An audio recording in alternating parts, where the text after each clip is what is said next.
विश्व योग दिवस है। पूरे भारत तथा भारत के बाहर भी कई देशों में योग दिवस मनाया जा रहा है। योग बहुत जरूरी है सबके लिए। योग करने से शरीर स्वस्थ रहता है, निरोग रहता है और मन भी प्रसन्न रहता है। इसलिए योग की बहुत बड़ी महिमा है। लोग योग में मन नहीं लगाते हैं, योग का महत्व नहीं देते हैं। यदि योग का महत्व देंगे तो आपका पूरा जीवन बदल जाएगा।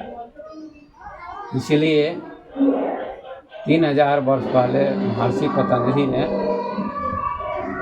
अपनी पुस्तक योग दर्शन में योग की बहुत चर्चा की है। 84 आसन बताया गया है। 84 आसन आप सभी नहीं कर पाएंगे। 84 आसन में से 2, 4, 10 आसन भी कर लेंगे तो बहुत फायदा होगा। बहुत बीमारी मिटेगी, बीमारी पर कंट्रोल होगा। लेकिन ये बचपन से करना चाहिए और सब दिन करना चाहिए, एक दिन की बात नहीं है। 84 आसन इसलिए बनाया गया है कि आदमी को 84 लाख योनियों में जाना न पड़े। एक एक आसन करने से एक योनि से छुटकारा मिलेगा। इसलिए योग की बहुत महिमा है। पहले योग को लोग नहीं जानते थे तो साधु संत महात्मा योगी ऋषि मुनि हिमालय में गुफा में करते थे, अकेले अकेले। आज घर घर में योग का प्रचार हो गया। गांव में कम लोग करते हैं लेकिन शहरों में लोग ज़्यादा करते हैं। तो आप सभी लोगों को योग अवश्य करना चाहिए। महर्षि पतंजलि जी कहते हैं पहले यम, नियम, आसन, प्राणायाम, प्रत्याहार, धारणा, ध्यान और समाधि, योग के 8 अंगों का वर्णन किया है उन्होंने। अभी विश्लेषण करने का समय नहीं है, ठीक आने वाला है। यम, नियम, आसन, तो आसन भी सबको करना चाहिए थोड़ा बहुत, है ना। आसन करने से आपका पूरा शरीर जो है लचीला बनेगा, कड़ा नहीं रहेगा, सख्त नहीं रहेगा, एकदम लचीला बनेगा। शरीर को लचीला बनाना चाहिए। हम लोगों का सबका शरीर क्या है, कड़ा हो गया है, सख्त हो गया है। और लचीला शरीर बनेगा तो जैसे बच्चा का शरीर होता है तो उसका शरीर लचीला होता है, जैसे मोड़ना चाहे मोड़ सकता है। 2 साल का बच्चा, 4 साल का बच्चा, 6 साल का बच्चा, उसको यदि योग सिखाया जाए आसन तो बढ़िया से कर लेगा वो। लेकिन अब आप लोगों की उम्र का व्यक्ति नहीं कर पाएगा तो उनको प्राणायाम करना चाहिए। जो यो आसन नहीं कर पाए उसको प्राणायाम करना चाहिए। प्राणायाम बैठे बैठे आप कर सकते हैं, है ना। प्राणायाम का मतलब होता है प्राण पर नियंत्रण करना, है ना। प्राण पर एक प्रकार से कब्जा करना। प्राण माने श्वास।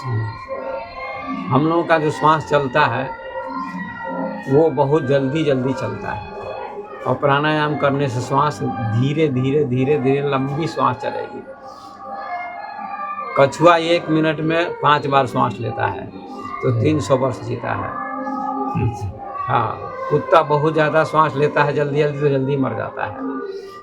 और आदमी 1 मिनट में 12 बार श्वास लेता है ना। अगर आदमी भी 5 मिनट 7 मिनट 1 मिनट में श्वास लेगा तो लंबी आयु हो जाएगी उसकी। इसलिए श्वास का बहुत महत्व है प्राणायाम का। तो सुबह सुबह सबको स्नान करके शौच आदि से निवृत्त होकर के थोड़ा प्राणायाम करना चाहिए। आसन कर सके तो करे, आसन अगर नहीं हो पाता है तो प्राणायाम कर ले, है ना। हम 1 घंटा रोज करते हैं, आश्रम में रहते हैं, तो अब भक्तों के यहाँ कम करते हैं। तो प्राणायाम करना चाहिए। प्राणायाम का मतलब प्राण जोर आयाम, प्राण माने श्वास, आयाम माने विस्तार करना। जैसे श्वास हमारी चलती है उससे ज़्यादा गहराई में श्वास लेना है ना। गहराई में लेंगे तो आपको बहुत आनंद आएगा, मन प्रसन्न हो जाएगा, बहुत आनंद का अनुभव होगा। जो आनंद आपको इसके करने में होगा वो आनंद किसी में नहीं होता है, लेकिन आदमी करना नहीं चाहता है। मेहनत करना पड़ेगा, थोड़ा परिश्रम करना पड़ेगा। तो प्राणायाम हर दिन प्रत्येक दिन करना चाहिए। इससे मन भी एकाग्र होगा आपका। जो मन भटकता है, आंख बंद कीजिए तो मन भटकेगा, जहाँ तहाँ जाएगा। मन बड़ा चंचल है। ई मन चंचल, ई मन चोर, ई मन शुद्ध ठगा। ये मन बड़ा चंचल है, चोर है। जो कुछ भी आदमी दुनिया में गलत कर रहा है मन के कारण ही कर रहा है। चोरी कर रहा है, डकैती कर रहा है, लड़ाई कर रहा है, झगड़ा कर रहा है, बड़े बड़े लोग लड़ते हैं, देश लड़ते हैं, ये सब मन के कारण ही। और जिन लोगों का मन प्राणायाम से, योग से शांत हो गया, एकाग्र हो गया, वो युद्ध नहीं करते हैं, वो प्रेम करते हैं। जैसे बुद्ध, महावीर, कबीर, नानक, मीरा, सबरी, शंकराचार्य, विवेकानंद, ओशो, ऐसे ऐसे महापुरुष, अष्टावक्र, उन लोगों का मन एकाग्र हो गया, शांत हो गया, अपने बस में हो गया। तो योग से आपका मन बस में होगा। संसार के लोग मन के बस में है, उन्हीं को गृहस्थ कहते हैं, सांसारिक कहते हैं। और जिसका मन अपने बस में हो गया वही सन्यासी है। चाहे वो घर में रहे चाहे कहीं रहे, वो सन्यासी है। तो मन को बस में करना है। तो मन बस कैसे होगा? योग से होगा। आसन करिए, प्राणायाम करिए, तो आपका मन धीरे धीरे बस में होने लगेगा। आप प्रयोग करके देखिए, कहने से नहीं होगा। अभी मैं कह के सुना रहा हूँ, ये सुबह में करने की चीज़ है, अभी करने की चीज़ नहीं। अभी तो मैं आपको समझा रहा हूँ थोड़ा सा। आज योग दिवस है इसलिए कुछ चर्चा कर रहा हूँ। 1000 काम को छोड़कर आदमी को योग करना चाहिए। शतम विहाय भोक्तव्यम लिखा है। 1000 काम, 100 काम को छोड़ करके भोजन करना चाहिए, क्योंकि लिखा है कि भूखे भजन न होई को पाला। भूखे भजन नहीं होता है, लेकिन सुबह सुबह भोजन भी नहीं करना चाहिए। भूखे पेट में योग करने की चीज है। तो 1000 काम को छोड़ करके स्नान करना चाहिए, लिखा है। सहस्रम स्नान माचरेत। लक्षम विहाय दातव्यम, लाख काम को छोड़कर दान करना चाहिए। और कोटिम तक को हरि मिले, और करोड़ काम को छोड़ करके योग करना चाहिए, ध्यान करना चाहिए, प्राणायाम करना चाहिए, क्योंकि जीवन का कोई ठिकाना नहीं है। तो इसलिए हम सभी को योग करना चाहिए। पहले प्राणायाम, आसन कीजिए, तब प्राणायाम कीजिए। आसन तब प्राणायाम, 2-4 आसन। ये भी आसन ही है, सुखासन में बैठे हैं, है ना। एक होता है पद्मासन, कमल के आसन में बैठना, और शरीर की हड्डी सीधी रहेगी, कमर झुकेगा नहीं बुढ़ापे तक। झुके नहीं लोग चलते रहते हैं, कमर झुक जाती है। तो कमल आसन में बैठने पर को पद्मासन बोलते हैं। ऐसे इसको पद्मासन बोलते हैं, है ना। इसमें सीधा रहता है गला, कमर सीधा, है ना, और ये छाती, तीनों सीधे में रहते हैं। पहले हम 1 घंटा लगा लेते थे आसन, जैसे थोड़ा सा कम करते हैं। तो आसन करिए, 1-2 आसन प्रत्येक दिन, बहुत फायदा होगा, बहुत लाभ मिलेगा।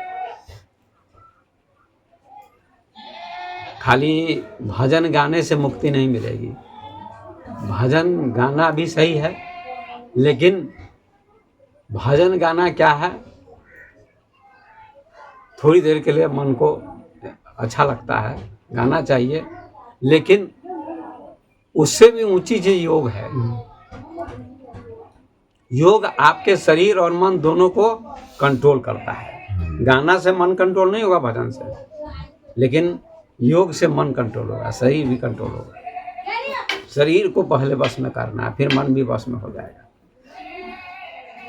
तो हर आदमी को योग करना चाहिए। तो पहले आसन करिए। अब जो पद्मासन में बैठे थे, इस आसन में बैठने का अभ्यास थोड़ा कीजिए सब लोग, बहुत अच्छा लगेगा। आइए, सुखासन है, अभी बैठे, इसका नाम सुखासन, सुख का आसन, इसमें कोई दिक्कत नहीं है। पद्मासन में थोड़ा दिक्कत होगी थोड़ी, लेकिन आनंद आएगा बाद में। योग में पहले दुख होगा, बाद में सुख होगा।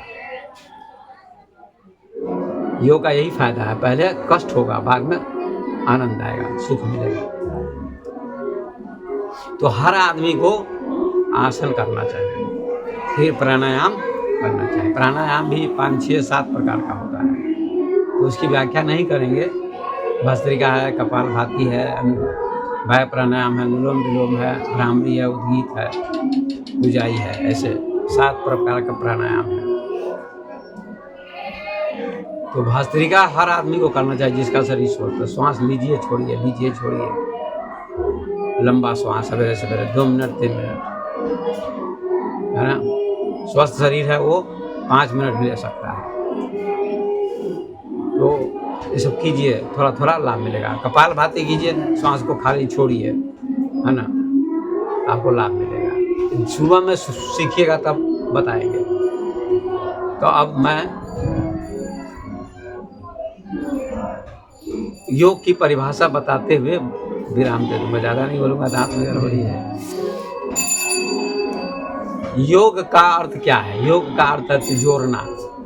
योग का अर्थ होता है जोड़ना। जैसे 2 और 2 4 हो जाता है, जुड़ गया।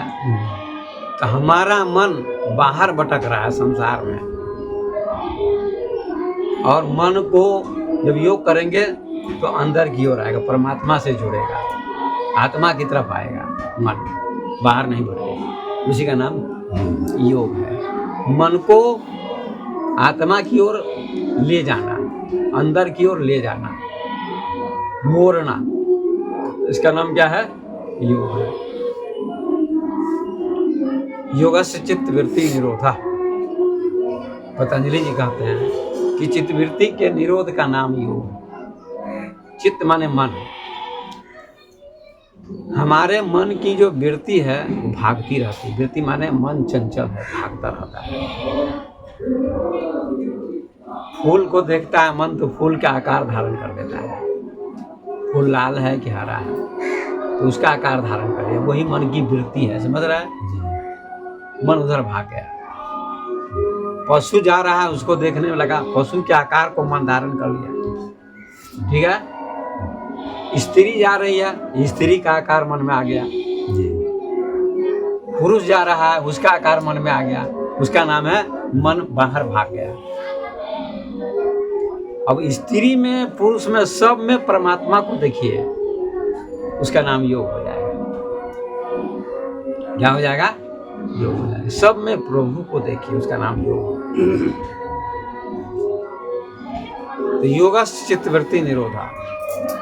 आंख बंद कीजिए, मन भागेगा, लेकिन योग करते रहिएगा तो मन कम भागेगा, धीरे धीरे धीरे धीरे कंट्रोल होगा, है ना। जैसे बकरी को, बैल को, भैंस को खूंटा में बांध दीजिए तो नहीं भागेगा। तो प्राणायाम क्या है? योग क्या है? खूंटा है, एक सहारा है मन को बांधने का। तो मन को धीरे धीरे बांधिए, प्रत्येक दिन योग कीजिए, तब आपको आनंद का अनुभव होगा, शांति मिलेगी, मन एकाग्र होगा, बहुत एकाग्र होगा। तो सब ब्रह्मांड अंदर में ही आपको दिखाई पड़ेगा। यथा पिंडे तथा ब्रह्मांड। जो पिंड में वही ब्रह्मांड में, अंदर में दर्शन होगा सब। जिसका मन शांत हो गया, एकाग्र हो गया, निरोध हो गया मन का, निरोध माने बस में हो गया। अब संसार के लोग मन के बस में, कोई शराब पीता है, कोई जुआ खेलता है, कोई चोरी करता है, कोई लड़ता है, तो मन के बस में है। योगी लोग मन को बस में कर लेते हैं। अब मन को जैसा आदेश देंगे वैसा मन करेगा। चोरी मत करो तो नहीं करेगा, झूठ मत बोलो तो मत बोलेगा, नहीं बोलेगा, लड़ाई मत करो तो नहीं करेगा, क्योंकि मन आपका बस में है। ठीक है, इसी का नाम क्या है? योग है। योग माने जोड़ना, मन को परमात्मा की ओर ले जाना, आत्मा की ओर ले जाना, अध्यात्म की ओर, धर्म की ओर ले जाना, इसी का नाम योग है। तो अब अपनी वाणी को विराम देते हैं। थोड़ी सी चर्चा की, आप लोगों का फोटो जाएगा, है ना। तो योग की परिभाषा हमने दिया, योग की चर्चा की थोड़ी संक्षिप्त। तो योगस चित्तवृत्ति निरोधा, चित्तवृत्ति के निरोध का नाम योग है। मन को बस में करने का नाम योग है, सीधा सीधा सरल शब्दों में। ठीक है जी। इसीलिए मैं सभी भक्तों को कहता हूँ थोड़ा योग करो, प्राणायाम करो, तो इसका फल आपको अच्छा मिलेगा। लेकिन लोग कहते हैं हमको समय नहीं मिलता है। कब समय मिलेगा? सुबह सुबह स्नान करके 5 बजे स्नान कर लीजिए, उसके बाद थोड़ा बैठ जाइए, आधा घंटा कर लीजिए, फिर उसके बाद अपने काम कीजिए। ये सुबह सुबह करने की चीज़ है।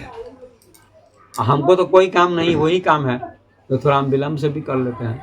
आप लोगों को तो 1000 काम है, इसलिए समय पर उठिए, समय पर कर लीजिए, फिर अपना काम कीजिए। देखिए आप कितना जीवन में आनंद आता है। तो अब मैं अपनी वाणी को विराम देता हूँ। योग दिवस के अवसर पर आप सबको शुभकामना देता हूँ, आशीर्वाद देता हूँ कि आपका जीवन मंगलमय हो, आनंदमय हो, सुखमय हो, शांतिमय हो, मन एकाग्र हो और जीवन आपका सफल हो। जिसके लिए हम लोग दुनिया में आए वह जी योग है। योग करने से मुक्ति भी मिलेगी, शांति मिलेगी।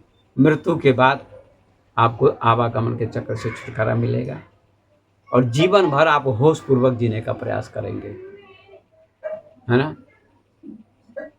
तो इन्हीं शब्दों को कहते हुए अपनी वाणी को मैं विराम देता हूँ। आज योग दिवस है। योग दिवस के अवसर पर आप सबको मैंने थोड़ी सी चर्चा की, योग की परिभाषा बताते हुए वाणी को विराम देता हूँ। धन्यवाद।